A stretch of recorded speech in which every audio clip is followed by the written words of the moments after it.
अस्सलाम वालेकुम। 7th class.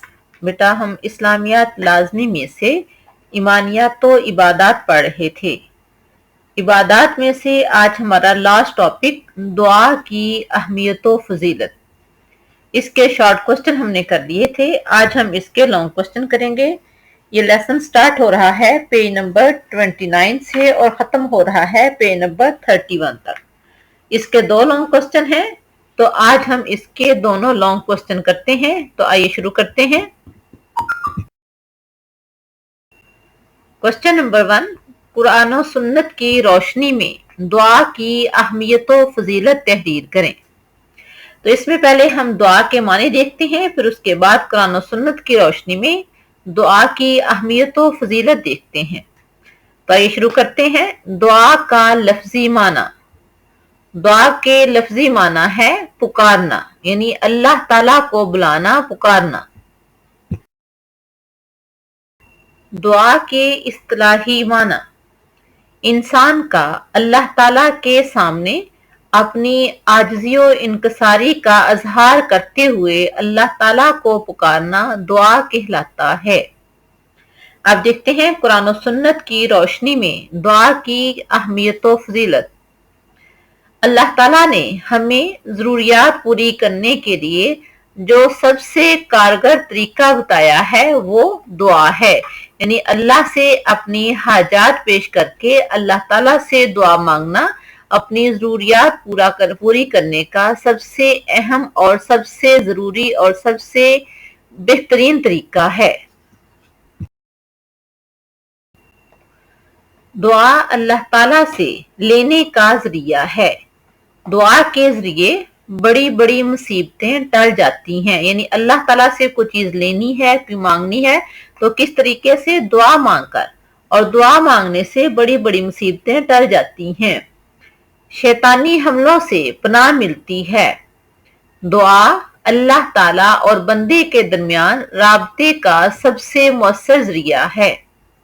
अल्लाह ताला का फरमान है सूरतुल बकरा की आयत नंबर 186, उजीबु दावत दाई इज़ा दआनी, मैं हर दुआ करने वाले की दुआ कबूल करता हूँ जब वो मुझसे दुआ करे, यानी अल्लाह ताला को पुकारना चाहिए अपनी हाजात, अपनी जरूरियात पूरी करने के लिए। तो अल्लाह ताला फरमाते हैं कि जो मुझे पुकारता है मैं उसकी पुकार को सुनता हूँ, जो मुझसे दुआ मांगता है मैं उसकी दुआ को कबूल फरमाता हूँ। दुआ एक इबादत है। प्यारे पैगंबर सल्लल्लाहु अलैहि वसल्लम का फरमान है, जामिया तिर्मिज़ी की हदीस नंबर 2969, दुआ ही इबादत है। जामिया तिर्मिज़ी की हदीस नंबर 3373 में प्यारे पैगंबर सल्लल्लाहु अलैहि वसल्लम ने फरमाया, जो अल्लाह ताला से नहीं मांगता अल्लाह ताला उससे नाराज हो जाता है। हदीस से ये बात वाज़े हो जाती है कि आदमी को अपनी सारी हाजतें अल्लाह ताला से ही मांगनी चाहिए। यहाँ तक कि जूते का तस्मा भी टूट जाए तो वो भी अल्लाह ताला से ही मांगे। कंजुल अमाल 3142। इन कंजुल अमाल में यह हदीस जो बयान की गई है वो है 3142। दुआ मांगना हमेशा इंसान को फायदा देता है। प्यारे पैगंबर सल्लल्लाहु अलैहि वसल्लम का फरमान है, यह मुस्नद अहमद की हदीस मुबारका है, मोमिन कोई ऐसी दुआ करता है जिसमें कोई गुनाह की बात और किता रहमी ना हो, तो अल्लाह ताला की तरफ से उसको 3 चीजों में से कोई एक चीज जरूर अता कर दी जाती है या अता होती है। जो मांगा वही उसको अता कर दिया जाता है, उसकी दुआ को आखिरत के लिए जखीरा कर लिया जाता है, या आने वाली मुसीबत और तकलीफ उसकी दुआ के बाद रोक दी जाती है। ये था हमारा फर्स्ट क्वेश्चन। अब देखते हैं क्वेश्चन नंबर 2। क्वेश्चन नंबर 2 है, दुआ मांगने के आदाब तहरीर करें। तो आंसर है, दुआ मांगने के आदाब मदरजा झैल हैं। नंबर 1, दुआ मांगने से पहले हमें अल्लाह ताला की हम्दो सना करनी चाहिए, यानी अल्लाह ताला की तारीफ बयान करनी चाहिए, दुरूद शरीफ पढ़ना चाहिए। नंबर 2, दुआ के आखिर में दुरूद शरीफ पढ़ना चाहिए। दुआ के शुरू और आखिर में दुरूद शरीफ पढ़ने वाले की दुआ कबूल हो जाती है। नंबर 3, दुआ जब भी मांगी जाए तो पूरे यकीन और उम्मीद से मांगी जाए। यकीन होना चाहिए कि अल्लाह ताला दुआओं को सुनता और कबूल करता है। जब यकीन और उम्मीद से दुआ मांगी जाए तो यकीनन अल्लाह ताला उसको कबूल फरमाएगा। नंबर 4, दुआ आजिज़ी और इनकसारी से करनी चाहिए।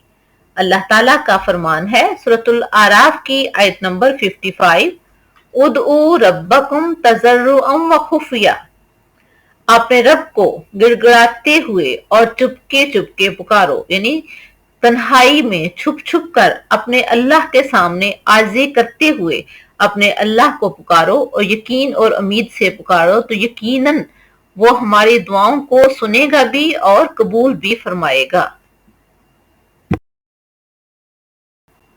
अगर मुमकिन हो तो दुआ किबला रुख होकर और बावजू होकर मांगनी चाहिए। ये था नंबर 5। और नंबर 6, रिश्तेदारों से किता ताल्लुकी करने वाले और हराम खाने वाले की दुआ कबूल नहीं होती। नंबर 7, दुआ की कबूलियत के बारे में जल्दबाजी से काम नहीं लेना चाहिए। हमारा काम दुआ मांगना है। अल्लाह ताला जब चाहे जैसे चाहेगा दुआ को कबूल फरमाकर अजर अता फरमाएगा, क्योंकि दुआओं को सुनने और कबूल करने वाली जात सिर्फ और सिर्फ अल्लाह ही है। नंबर 8, सुन्ने अबी दाऊद की हदीस नंबर 1537, हमें सारी इंसानियत के लिए दुआ मांगनी चाहिए, क्योंकि जो शख्स दूसरों के लिए दुआ करता है अल्लाह ताला उसकी दुआ को कबूल फरमाता है। नंबर 9, दुआ सिर्फ जायज काम के लिए मांगनी चाहिए, नाजायज कामों के लिए दुआ मांगना सख्त गुनाह है। ये थे दुआ मांगने के आदाब। हमें अपने ईमान की सलामती, दुनिया और आखिरत में कामयाबी, माँ बाप की जिंदगी, आफियत और तंदुरुस्ती, मुसलमानों की भलाई, हिफाजत, इज्जत और तरक्की के अलावा पाकिस्तान की सलामती और भलाई के लिए भी दुआ करनी चाहिए। ये था हमारा ईमानियात और इबादत का लास्ट टॉपिक। हमारा नेक्स्ट टॉपिक होगा बाब सोम, सीरत तैयबा, और उसमें से अलिफ है अहद नबी सल्लल्लाहु अलैहि वसल्लम के माहो साल, यानी महीने आप सल्लल्लाहु ने के वो महीने और वो साल जो आप सल्लल्लाहु अलैहि वसल्लम ने मदीना मुनव्वरा में गुजारे थे। और उसमें से हमारा फर्स्ट टॉपिक है नबी करीम सल्लल्लाहु अलैहि वसल्लम और मदनी मुआशरे का इस्तेहकाम। ये शुरू हो रहा है पेज नंबर 32 से। इंशाल्लाह नेक्स्ट लेक्चर में हम प्यारे पैगंबर सल्लल्लाहु अलैहि वसल्लम और मदनी मुआशरे का इस्तेहकाम पढ़ेंगे। अल्लाह हाफिज।